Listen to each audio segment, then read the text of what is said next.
Last time you saw GHEEUP, it was a fully functioning drift car.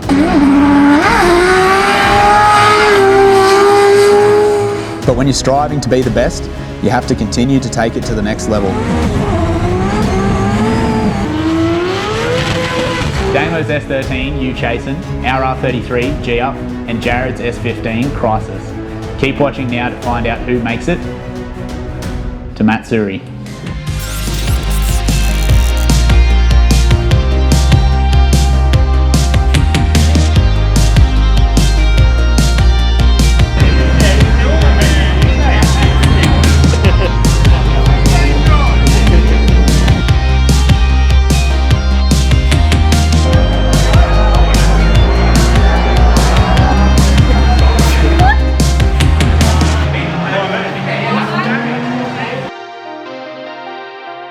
Welcome, ladies and gentlemen, boys and girls. Welcome, ladies and gentlemen, boys and girls, to another episode. Post Matsuri catch up with post Matsuri Street Race Solutions. This is the end of the road. Anyway, the road to Matsuri has ended. We were there. Roadworks have started. Roadworks have started. Might start with 13. Start with 13. Start with 13. S13, you chasing. Damo 13. Yeah, you chasing. Purple boy. It's a LY6 6.8 litre stroked LS based engine, so it's an iron block. 6.8 stroker, Higgins heads, and a Magnuson 2650 supercharger on top of it. It was a brand new engine combo before Matsuri, so it came to us a while ago with a LS3 and an LSA blower on the top. So he wanted to go a bit more power, so we got the iron block stroker engine built by Mick over at Edge Automotive and Performance, so big shout out to them. Mickey. Engine's a beast. And then we put the Magnuson blower on the top of it, so 915 horsepower on 14 PSI.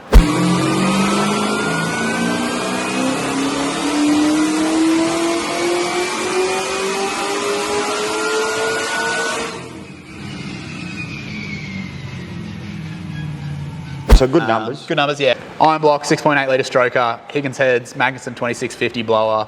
The engine is now dry sumped because it is a drift car. In its previous iterations, it had nothing. Then we put a AccuSump on it. Yeah. Yep. Last time, and then that was just a band-aid fix at the time.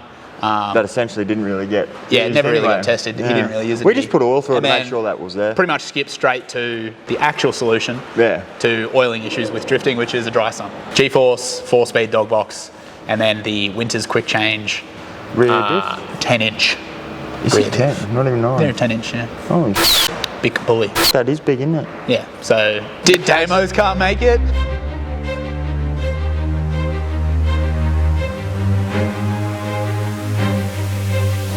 It did, kind of. Damo's car did make it. Damo's car got picked up the Thursday before Matsuri, actually. I think Thursday before Friday. So it was all actually ready to go. It was no roads, no rush at all on that car. Ready, ready.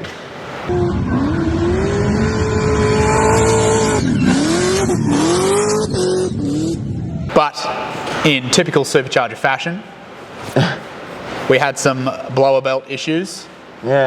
Which it blew a belt, believe it or not. Yeah, it did. Imagine supercharger threw a belt. Crazy. You wouldn't believe about it. Right in the middle of that, I did try to convince him to go turbo while he was in the middle of changing supercharger belts. He still wouldn't do it. I honestly think he was just overwhelmed with how dope his car was. You know? He did get a couple good laps. I think he ended up getting 4 or 5 really good laps out of it. And it is on its way back here now. We're going to do a revised. So the tensioner setup that was on it was terrible. We moved to a much better tensioner setup, and now we're going to an even better tensioner setup, and we're going to play with the pulley sizes. The betterest. To slow the belt speed down, so that there's less heat going into the belt, less chance of throwing it. Blah blah blah blah blah. Basically, just trying to keep the belt on the supercharger, because that's essentially what you need to charge your super thing. So that's what we're doing. For the meantime, because Drift Masters is coming up, Damo wants to compete in Drift Masters. We're going to the bigger top pulley, which will lower the boost, but it also slows the belt speed down, which means the belt will be a lot less likely to come off until we can get the revised tensioner setup, but it's coming from the States, so we're in a bit of a time crunch. So the pulley setup we're going back to makes 9 PSI. That car still made 814 horsepower and 9 PSI when it was on the dyno, so it's really only 100 horsepower less. I don't think it'll have an issue. Damo won't notice the difference. It's still going to rip. So that's the plan with Damo's car.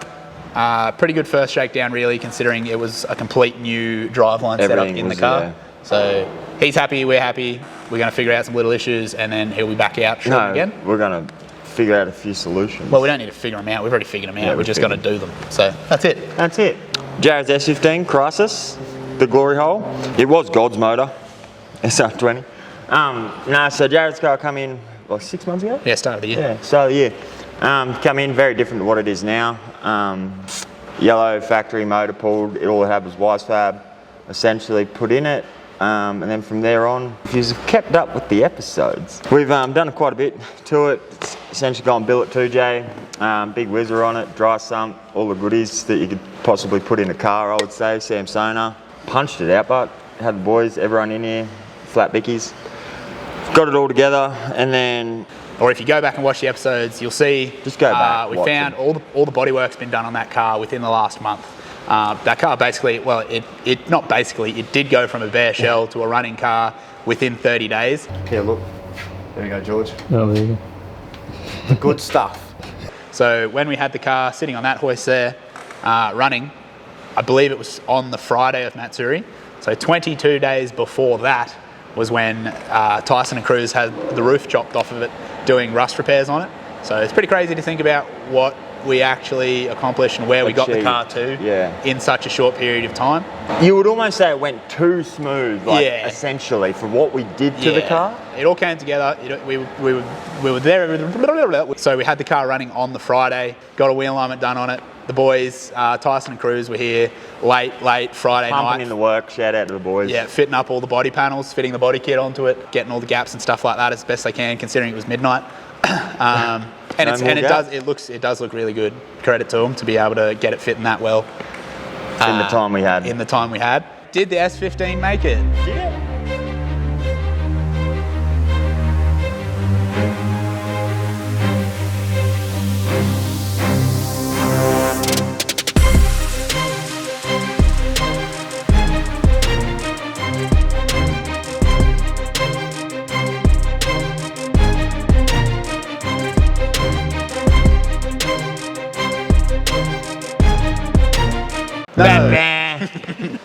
Unfortunately, we did run into some little issues on the dyno. We was kind of chasing a bit of a misfire.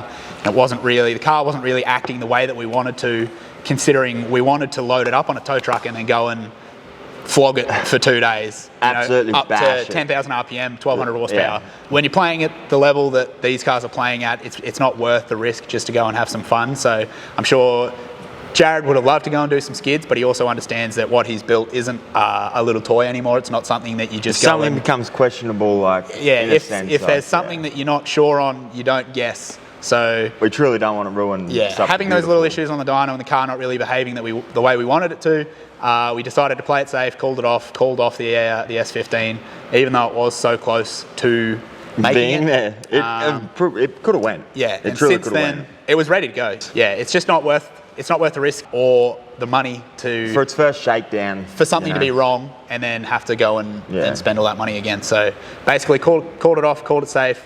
Since then we've pulled it out. I inspected the bottom end, inspected the head, everything looks good there. So we're pretty much going to reassemble everything now, check over everything, and then we're going to go back to the dyno now that we've got a lot more time and go from there, basically. Yeah, there's no rush to get that car done now. We're just going to put it together, and when it's ready to go, we're going to hire out QR, and Jared's going to go do some skids. Jared's going to live the dream. Is the plan. Hire it out to himself, and he can, Yeah, when you want to do what we want to do with them, you can't really leave any stone unturned, and if there's a stone you can't reach and you're not sure on it, then you can't. In 30 days putting from a bare shell to a running S chassis as well, dry sumped, all that. Jared's car, there'll be a full episode on Jared's car when it is back and running and tuned. And we'll go through in detail everything about it. Everything. G45 1550 turbo, nitrous, dual row injectors. The goods. 5-speed Samsona sequential, Winters rear end. It's everything you can really do to a drift car. It's got so FD ready. There'll be an update on that car when it's back together, and then there's only one left. One left. Can you guess it? Can you? So GHEEUP. The R33 drift car, the staple of the shed, the staple of the shop. The shop. Shop staple. nearly the whole badge. Flagship, isn't it, really? You know, it is like, yeah, captain of... Did GHEEUP make it?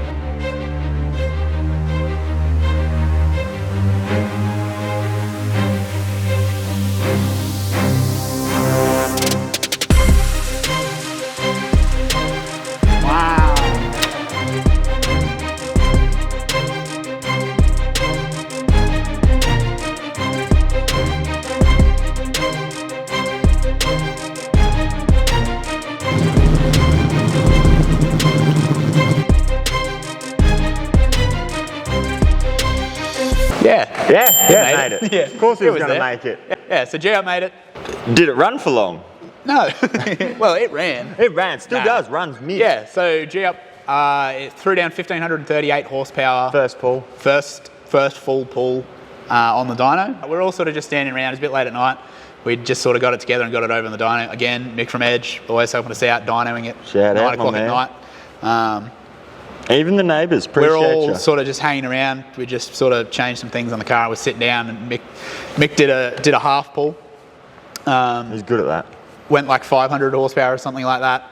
And then he was just sitting in the car. We were letting him do his thing. And then all of a sudden he starts doing the next ramp. We're all standing around expecting to go like 1,000 or something like that. 1,200 maybe. Because it is a completely, so it's a slightly different piston combination than we had in it last time. And bit more head. Ross has done some extra magic in the head, so let it breathe a little bit better. On top of, we now have a Turbo Smart straight gate. So it's no longer a pneumatically controlled wastegate, it's all controlled electronically. So basically the calibration for that is all completely new. So we didn't really know what it was actually going to go. Yeah. Mechanical fuel pumps. Yeah, mechanical fuel pump as well. So no longer on electric fuel pumps. So we had mechanical fuel pumps with everything was different basically. What essentially went from just pull this car down and we'll just put it back together the way it comes down? Yeah, refresh it. Yeah, a lot of things got changed. Yeah, so in essence, same car, but had a lot more sort of going on undercover that you couldn't really tell if you didn't know. But anyway, we're all standing around. Mick starts doing the dyno pull, goes all the way out to red line. We're all standing around, and then nobody really looks at the screen because we didn't really expect a number to come up. No, I think Stewie was the first to see it, and he just popped up, freaked the f*** out. So what was 1,500? 1538 at 55 pounder boost.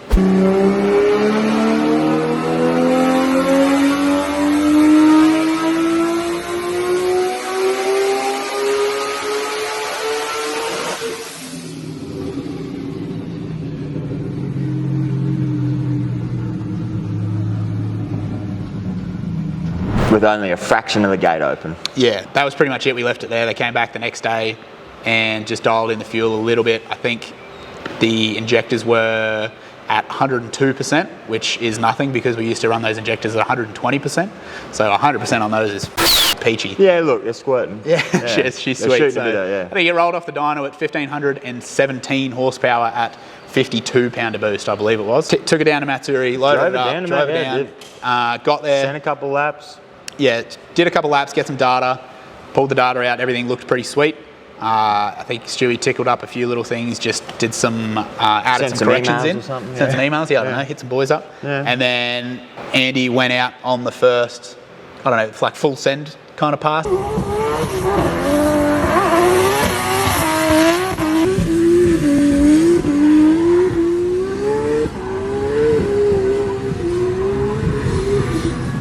And data was sweet, we were ready to just... Yeah, and it obliterated the gearbox. Yep. So Samsona 6-speed? Yeah, 6-speed. Good boxes, don't get me wrong, but when you're pushing 1,500 horsepower through and drifting too, I guess, so it's very aggressive on everything, even though they're made for it, but it's left for chat. Yeah. I would say. Yeah. So those gearboxes are only rated to 1,200 Newton meters. And I think in a few videos ago where we sort of rebuilt it and refreshed it, I did say that they're more oriented towards a street car. Yes. Not a 1,500 horsepower drift car with 285s. Jared's car has the 5-speed, which is a 2,000 Newton meter rated box. So that's a far more track car oriented gearbox. Yes. And it should be fine, no worries at all. It will cop it. But the RS6, wasn't really built for what we were going to go, and we knew it was the weak point in the driveline. So fortunately, it did let go. Andy still managed to get a dozen photos. Yeah. Bushfiring the whole track. Bushfiring, so he did get a few good laps, and it is good data, so we know everything's working as it should, and everything was pretty happy.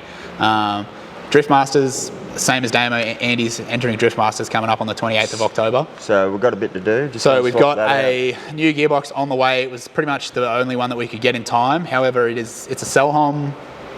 I don't even know how to pronounce it. Sell home or sell home. I'm not sure. Sell home. Starts with S and ends in L long. Sell home sequential gearbox. It's a 5-speed sequential, and it is rated to 1,600 foot-pounds, which is I think around 2,200 newton meters. So it should be able to do what we want to do.